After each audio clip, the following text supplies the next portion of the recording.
The fog rolled in from the sea, thick and oppressive as Claire Larkin made her way down the narrow streets of Grayshore. The cobblestones were slick beneath her feet, and the mist clung to her skin like a damp shroud.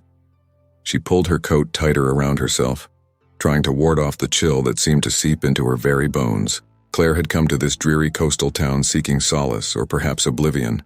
For years she had run from her past, from the memories that haunted her every waking moment.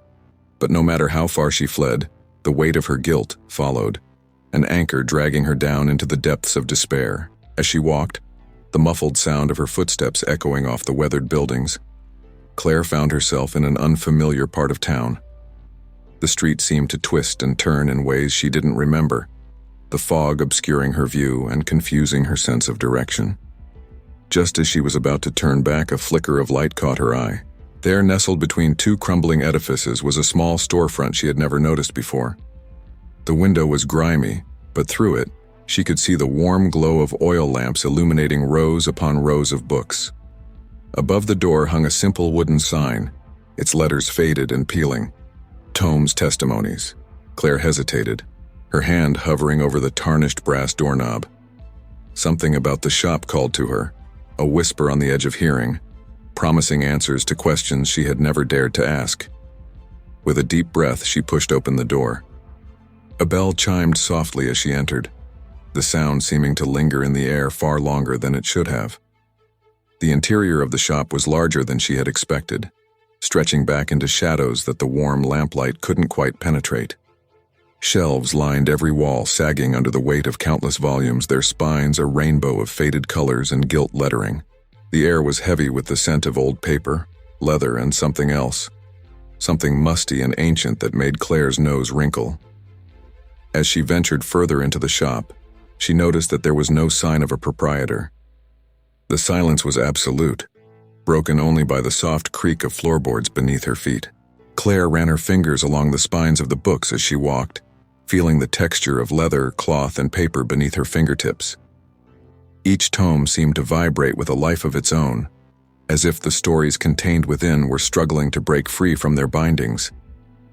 As she reached the back of the shop, Claire's eyes were drawn to a small alcove, partially hidden behind a velvet curtain. Something compelled her to push the fabric aside, revealing a single pedestal upon which rested a book unlike any she had ever seen. The tome was bound in what appeared to be black leather, though in the flickering lamplight it seemed to shift and move, like shadows dancing across its surface. There was no title on the cover, no author's name to be seen. Yet Claire knew, with a certainty that chilled her to her core, that this book had been waiting for her. With trembling hands, she reached out and lifted the volume from its resting place. It was heavier than she expected, and as her fingers brushed against the cover, she felt a jolt of electricity course through her body. For a moment, just a fraction of a second, she could have sworn she heard a voice, her sister's voice, whispering her name. Claire nearly dropped the book in shock, but something stopped her. Instead, she found herself opening it, the pages crackling with age as they parted. At first glance, the pages appeared to be blank, but as she stared, words began to form on the yellowed paper, written in a familiar hand, her own. July 15th, 2010, the first entry began. I killed my sister today. Claire's breath caught in her throat. She slammed the book shut, her heart pounding in her chest. How was this possible? She had never written those words, never admitted that terrible truth to anyone, not even herself. Yet there it was, in her own handwriting, a confession she had buried deep within her soul. With shaking hands, she opened the book again, unable to resist its pull. The words had changed, shifting before her eyes like smoke in the wind. It wasn't an accident, the new text read. You knew the brakes were bad, you knew, and you drove anyway. You killed her, Claire, you killed Sarah. Tears blurred Claire's vision as she read the words, each one a dagger to her heart. She wanted to throw the book away, to run from the shop, and never look back. But she couldn't move, couldn't tear her eyes away from the pages that seemed to be writing themselves. You've been running for so long, the book continued. But you can't escape your past. It's always there, waiting in the shadows. I can show you the truth, Claire. I can show you what really happened that night. All you have to do is keep reading. Claire's fingers tightened on the book's cover. She knew she should close it, should leave this cursed shop and forget she had ever seen it. But the promise of answers, of finally understanding the truth of that terrible night, was too strong to resist. As she turned the page, the world around her began to fade. The musty smell of the bookshop gave way to the scent of rain on asphalt. The sound of the sea was replaced by the roar of an engine, the screech of tires on wet pavement. Claire felt herself falling, tumbling through memories she had fought so hard to forget. She was back in the car, her hands gripping the steering wheel as rain lashed against the windshield. Sarah sat beside her, laughing at some joke Claire couldn't remember. The wipers squealed across the glass, fighting a losing battle against the downpour. "We should pull over," Sarah said, her voice tinged with concern. "It's getting really bad out there." Claire shook her head, squinting to see the road ahead. "We're almost home, it'll be fine." But it wasn't fine. As they rounded a curve, the headlights illuminated a fallen tree blocking the road. Claire slammed on the brakes, but they didn't respond. The car hydroplaned, spinning out of control. She could hear Sarah screaming, feel the sickening lurch as the car left the road. There was a moment of weightlessness, and then Claire gasped, coming back to herself with a jolt. She was on her knees in the bookshop, the tome open before her on the floor. Her cheeks were wet with tears she didn't remember shedding. "It wasn't your fault," a voice whispered. And for a moment Claire thought it was Sarah speaking to her. But no, the words were appearing on the page, forming as she watched. "You didn't know about the brakes," the book continued. "You couldn't have known. But you've carried this guilt for so long, haven't you? Let me help you, Claire. Let me show you how to make it right." Claire's hand hovered over the page, her fingertips barely brushing against the paper. She knew she should stop, should close the book and walk away. But the promise of absolution, of finally being free from the weight of her guilt, was too tempting to resist. "How?" she whispered, her voice cracking. "How can you possibly make this right?" The words on the page shifted again, reforming into a new message. "I can give you a chance to change what happened, to save Sarah. But there's a price. There's always a price." Claire's breath caught in her throat. Save Sarah? Could it really be possible? She had dreamed of it so many times, imagined all the ways things could have been different if she had just made another choice that night. "What's the price?" she asked, though a part of her already knew the answer. Nothing came without a cost, especially not something as monumental as changing the past. The book's response was immediate, the words appearing as if written by an invisible hand. "A memory for a memory. A moment of your life for a moment of hers. Are you willing to pay that price, Claire? Are you willing to give up a part of yourself to save your sister?" Claire hesitated, her mind racing. What would she be willing to give up? What part of herself could she sacrifice? The guilt had been her constant companion for so long. Without it, who would she even be? But the thought of Sarah alive and whole was too powerful to resist. Claire closed her eyes, took a deep breath, and made her decision. "Yes," she whispered, "show me how." As soon as the words left her lips, Claire felt a searing pain in her head. Images flashed before her eyes. Memories of her childhood, of lazy summer days spent with Sarah, of shared secrets and sisterly squabbles. She could feel them slipping away, like sand through an hourglass, each one replaced by a new memory, a new reality where Sarah survived that fateful night. Claire cried out, clutching her head as the pain intensified. The book lay open before her, its pages turning of their own accord, faster and faster, until they were nothing but a blur. The air in the shop grew thick and heavy, charged with an energy that made Claire's skin prickle. And then, as suddenly as it had begun, it was over. Claire found herself sitting on the floor of the bookshop, gasping for breath. The book lay closed beside her, looking for all the world like an ordinary, if somewhat old volume. Shakily, Claire got to her feet, her head spinning. Something felt different, but she couldn't quite put her finger on what it was. She looked around the shop, half expecting to see Sarah standing there, alive and well. But she was alone, surrounded by the silent sentinels of countless books. As she made her way to the door, Claire caught a glimpse of herself in a dusty mirror hanging on the wall.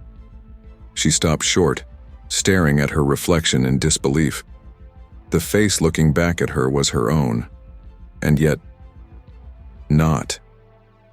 She looked younger, unburdened by the years of guilt and grief that had aged her beyond her years. But there was something else, something missing. As Claire stared into her own eyes, she realized with a start that she couldn't remember what color Sarah's eyes had been. The memory was gone, replaced by... What? Claire stumbled out of the shop, the bell chiming ominously behind her. The fog had lifted somewhat, and she could see the first rays of dawn breaking over the horizon. She took a deep breath, trying to steady herself. Had it worked? Was Sarah alive? Claire reached for her phone, intending to call her parents to confirm that this miracle had really happened. But as she scrolled through her contacts, she realized with growing horror that Sarah's name wasn't there. In fact, as she stood there on the empty street, Claire found that she couldn't remember Sarah's face. The memories of their childhood together were hazy, indistinct, as if viewed through a veil. She remembered having a sister, yes, but the details were slipping away like mist in the morning sun. Claire turned back to the bookshop, intending to demand answers, to beg the book to return what it had taken. But where the store had stood just moments before, there was nothing but a blank wall, weathered brick showing no sign that a door had ever existed. As the sun rose over Grayshore, Claire Larkin stood alone on the empty street, tears streaming down her face. She had wanted to save her sister, to undo the tragedy that had defined her life for so long. But in doing so, she had lost something far more precious. The very memories that had made Sarah real, that had kept her alive in Claire's heart all these years. The price, it seemed, had been higher than she could have ever imagined. And as Claire walked away from the place where the mysterious bookshop had been, she couldn't shake the feeling that this was only the beginning, that the Book of Shadows wasn't done with her yet. In her pocket, unnoticed, a small scrap of paper rustled, a torn page from the book covered in writing that shifted and changed even as she walked. The story, it seemed, was far from over. The days that followed Claire's encounter with the Book of Shadows were a blur of confusion and mounting dread. She wandered the streets of Grayshore in a daze, her mind struggling to reconcile the conflicting memories that battled for dominance in her consciousness. On the surface, everything seemed normal. Claire went about her daily routine, working at the small local newspaper, grabbing coffee at the corner cafe, watching the waves crash against the rocky shore. But beneath this veneer of normalcy, a storm was brewing. It started with small things. Claire would reach for her phone to call Sarah, only to remember with a jolt that her sister's number was no longer there. She'd catch herself halfway through telling a childhood anecdote, only to realize that the details were slipping away like sand through her fingers. But it was the dreams that truly terrified her. Each night, as Claire drifted off to sleep, she found herself back in that mysterious bookshop. The shelves loomed around her, the spines of countless books whispering secrets just beyond her comprehension. And always, always the Book of Shadows waited for her, its cover seeming to pulse with a life of its own. In these dreams, Claire would open the book, compelled by a force she couldn't resist. The pages would be filled with memories, not just hers, but Sarah's as well. She'd see flashes of a life that never was, a future that had been stolen away. Sarah graduating college, Sarah getting married, Sarah holding her firstborn child. Each image was a knife to Claire's heart, a reminder of what she had lost, or perhaps what she had never truly had. As the days wore on, Claire found herself drawn back to the street where the bookshop had appeared. She'd stand there for hours, staring at the blank wall, willing the door to reappear. But no matter how long she waited, the shop remained stubbornly absent. It was on one of these vigils, a week after her encounter with the Book of Shadows, that Claire met Oliver Reed. He was an older man, his hair gone silver and his face lined with years of laughter and sorrow.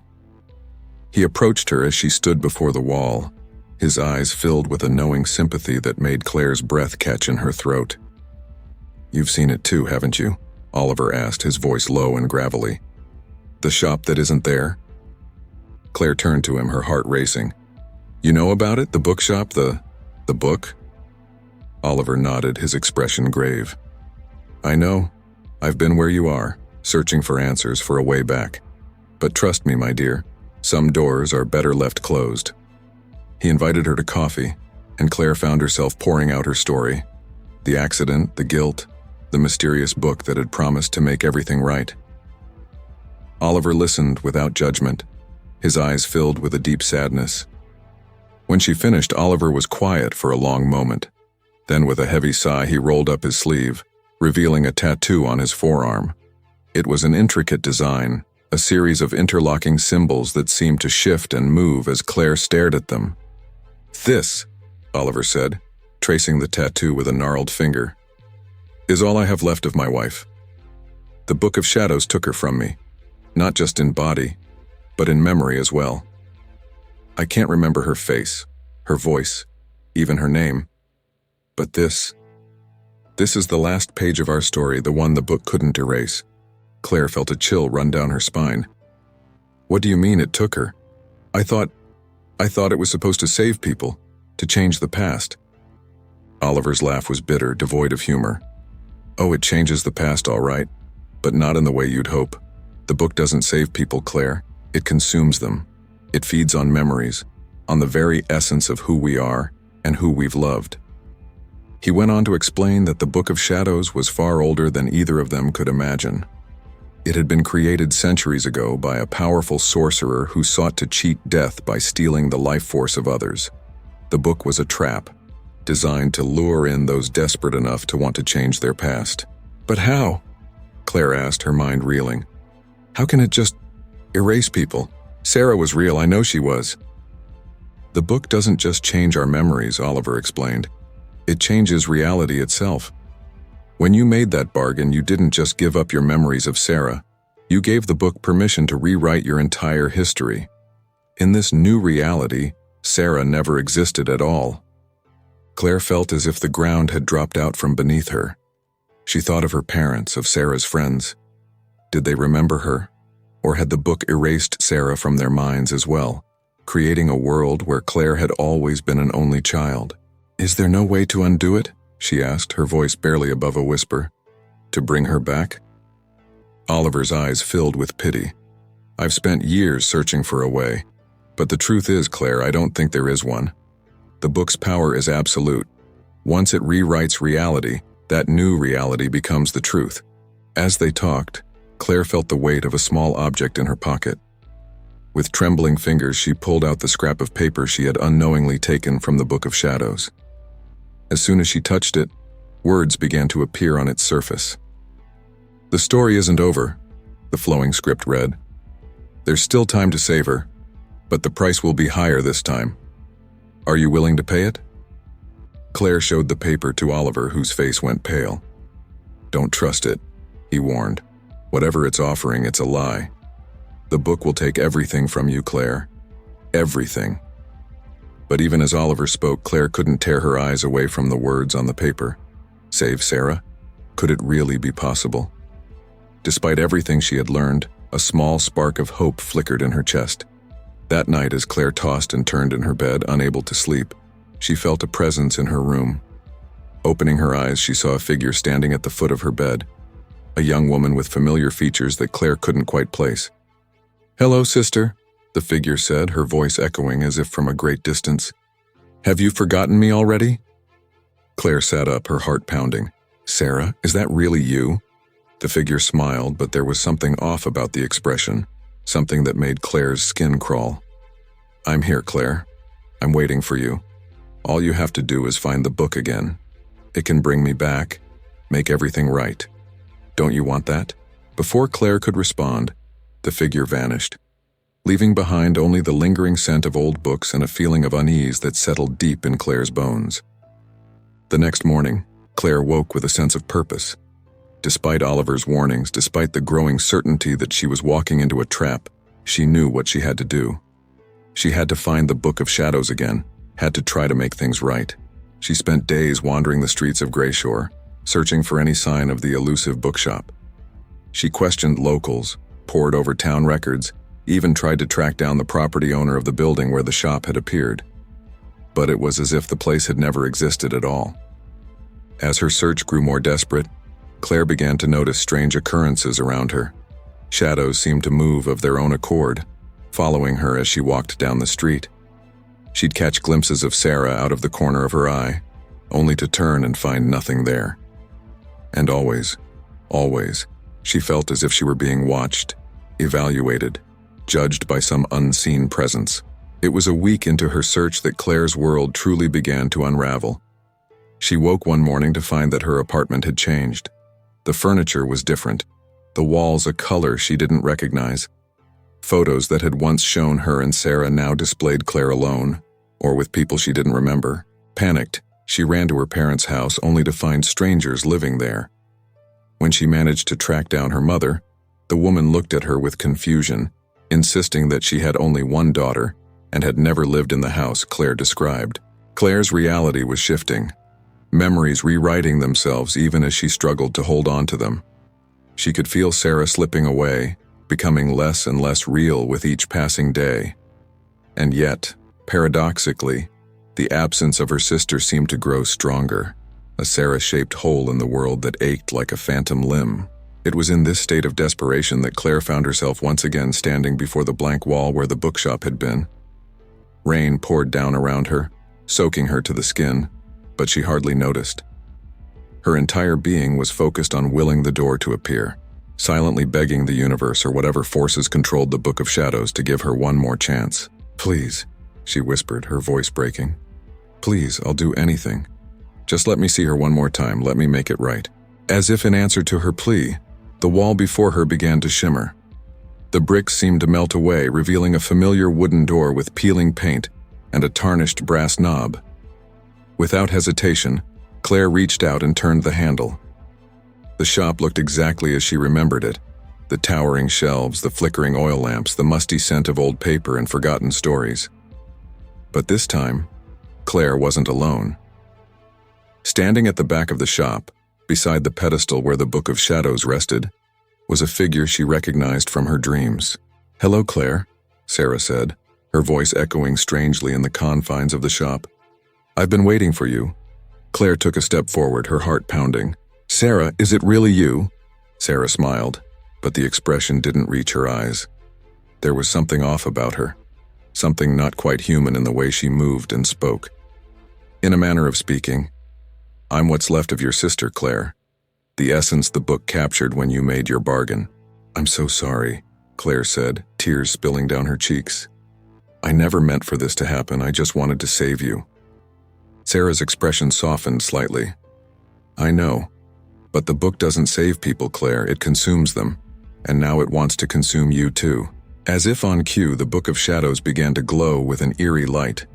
Its pages rustled as if blown by an unseen wind, and Claire could hear whispers emanating from within. Promises of power, of a chance to rewrite history, to have everything she'd ever wanted. "Don't listen to it," Sarah warned, her form flickering like a faulty hologram. "The book will take everything from you just like it took me. You have to destroy it, Claire. It's the only way to end this." Claire looked from her sister to the book and back again, torn between the desperate hope that she could somehow save Sarah and the growing realization that she was in over her head. The book's whispers grew louder, more insistent, promising her the world if only she would open its pages one more time. "How?" Claire asked, her voice barely above a whisper. "How do I destroy it?"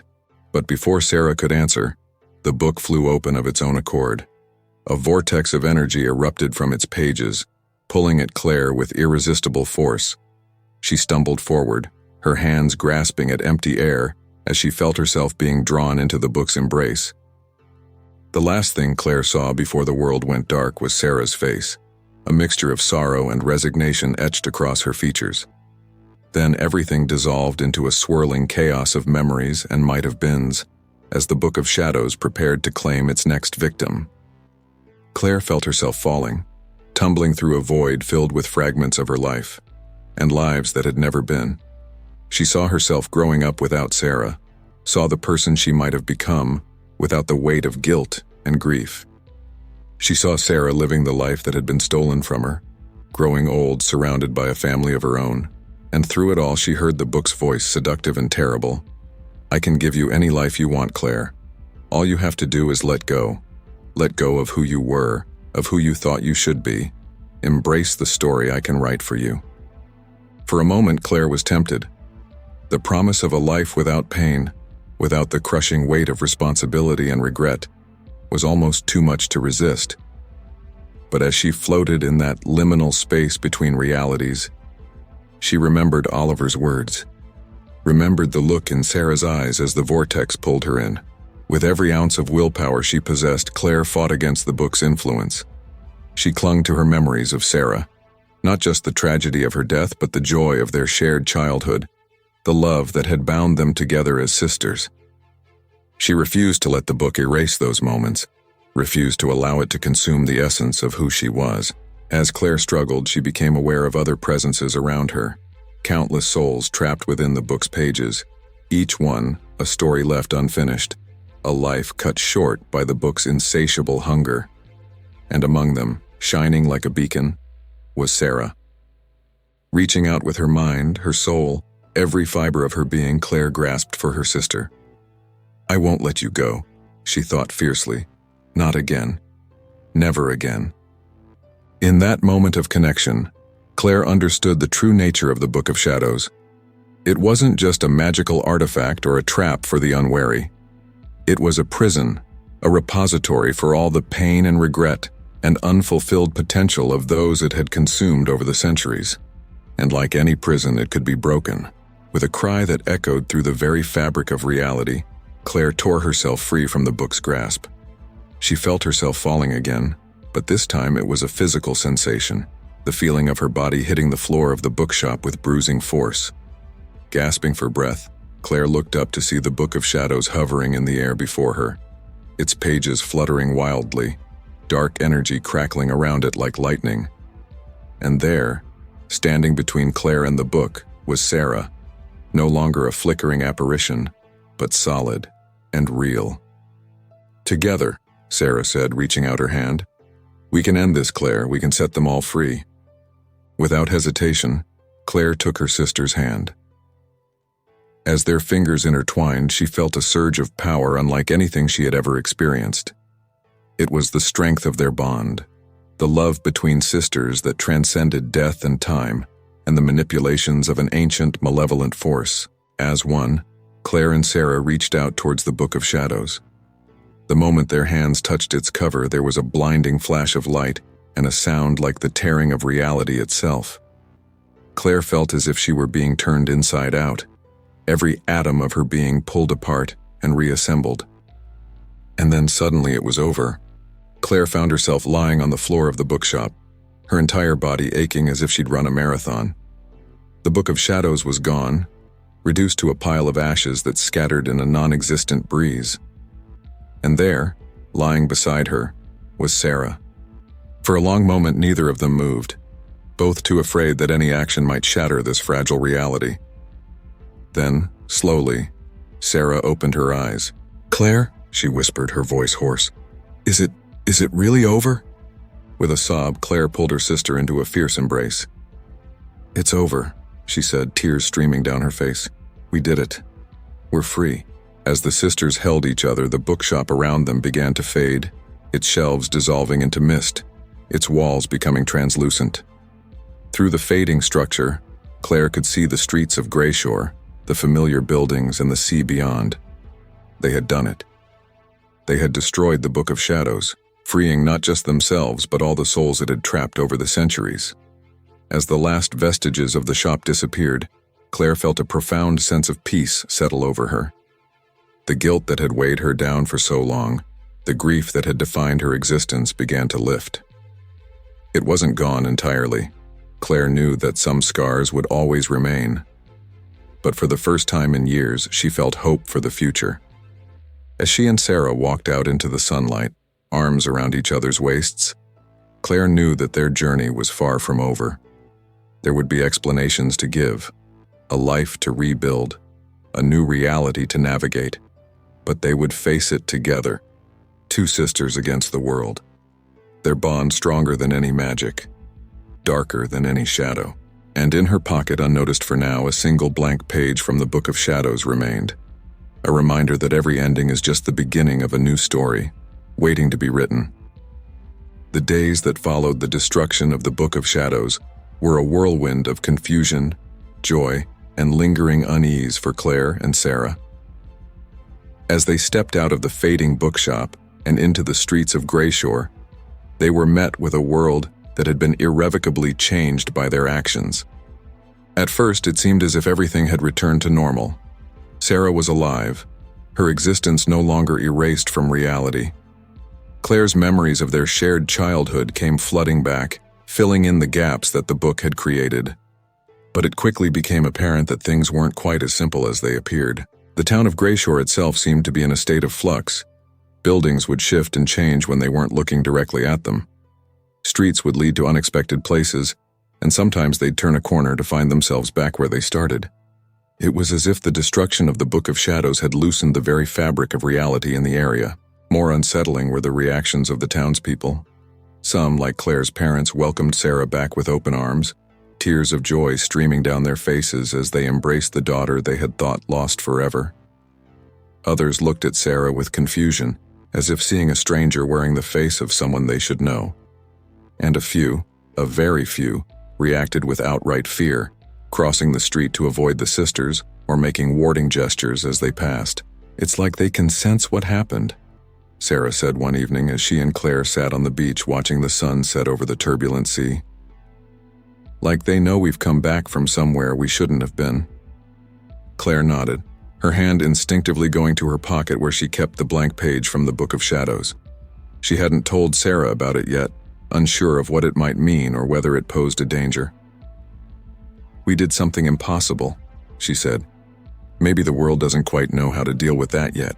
As the days turned into weeks, Claire and Sarah tried to rebuild their lives.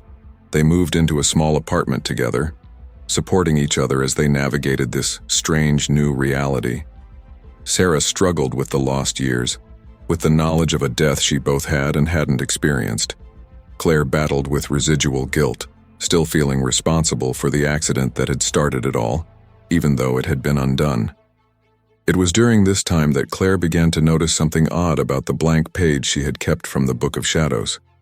At first it was just a feeling, a prickling sensation on the back of her neck when she handled it. But soon, she began to see faint traces of writing appearing on its surface, only to vanish when she tried to read them. Concerned, Claire sought out Oliver Reed, the man who had warned her about the book in the first place. She found him living in a small cottage on the outskirts of town, surrounded by books and arcane artifacts. When she showed him the page, his face went pale. "I was afraid of this," Oliver said, his voice grave. The Book of Shadows wasn't just destroyed, Claire, it was scattered, and each fragment retains a portion of its power. He explained that the book, being a repository of countless stories and lives, couldn't simply be erased from existence. Instead, its essence had been dispersed, with fragments like the page Claire held acting as seeds, each containing the potential to grow into a new Book of Shadows. "But we destroyed it," Claire protested. "Sarah and we broke its power." Oliver shook his head sadly. "You freed the souls it had trapped, yes. You rewrote your own story. But the book's fundamental nature, its purpose, remains. It will always seek to consume, to rewrite reality according to the deepest desires and darkest fears of those who possess it." As if to emphasize his point, words began to appear on the blank page, becoming clearer and more distinct by the moment. Claire read them aloud, her voice shaking. "The story never truly ends. It merely takes new forms, finds new tellers. What tale would you write, Claire Larkin, if you held the pen of fate in your hands once more?" A chill ran down Claire's spine as she realized the implications. The fragment she held was offering her the chance to reshape reality again, to write any story she desired. But this time, she understood the true cost of such power. "What do we do?" she asked Oliver, her voice barely above a whisper. The old man sighed heavily. "We contain it as best we can, and we prepare for what's to come. Because as long as that fragment exists, others will be drawn to its power. The cycle will begin anew, unless we find a way to break it once and for all." And so began a new chapter in Claire and Sarah's lives.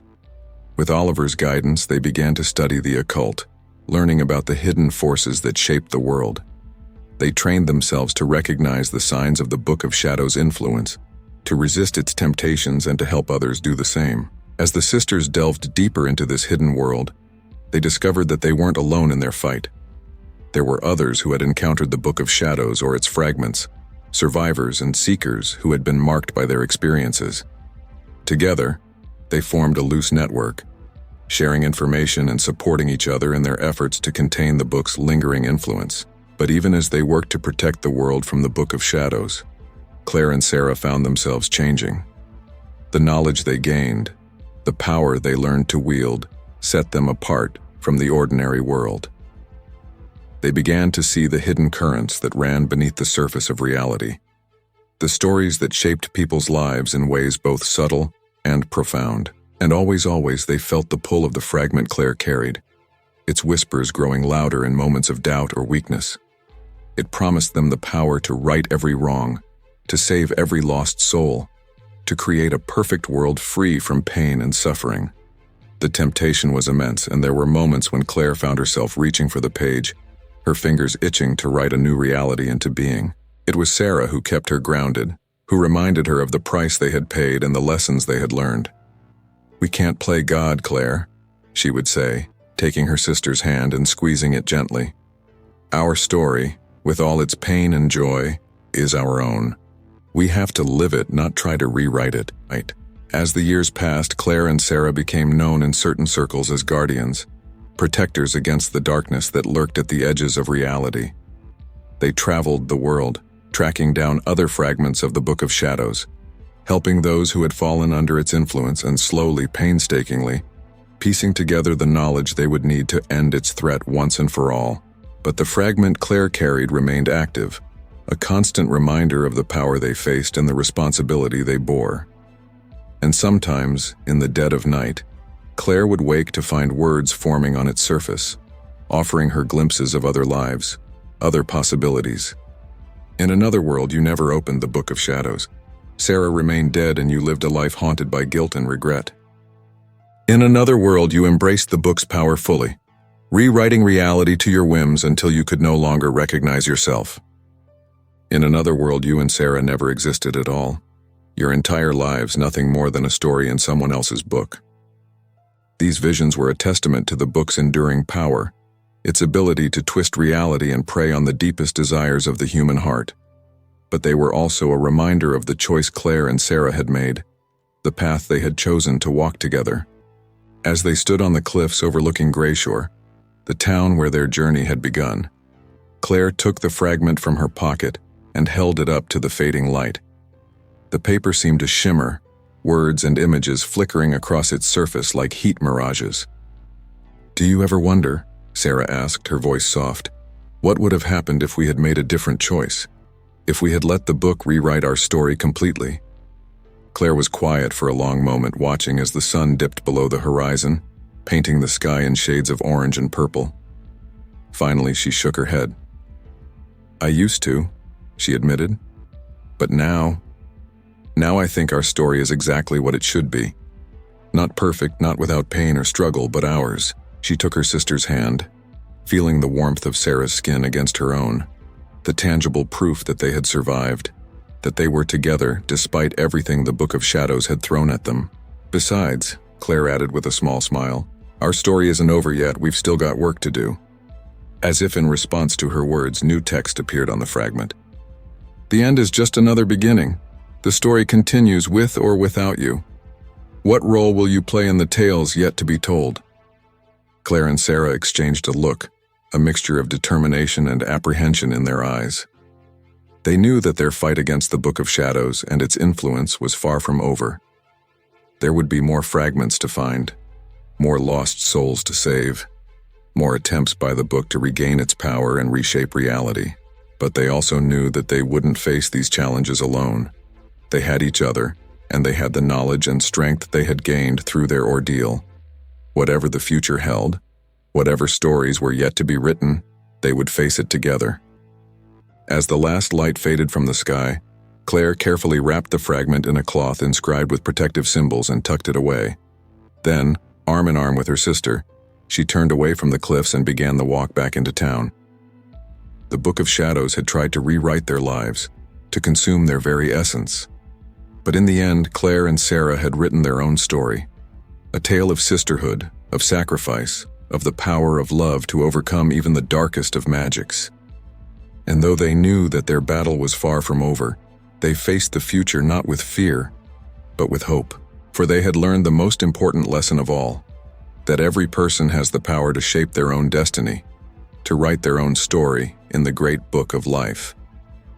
And as long as they held on to that truth, as long as they had each other, no force in this world or any other could truly defeat them. As Claire and Sarah disappeared into the gathering darkness, the wind whispered through the trees, carrying with it the faint sound of turning pages. For the story of the Book of Shadows was far from over.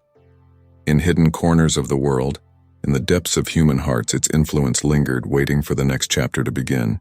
But that, as they say, is a tale for another time.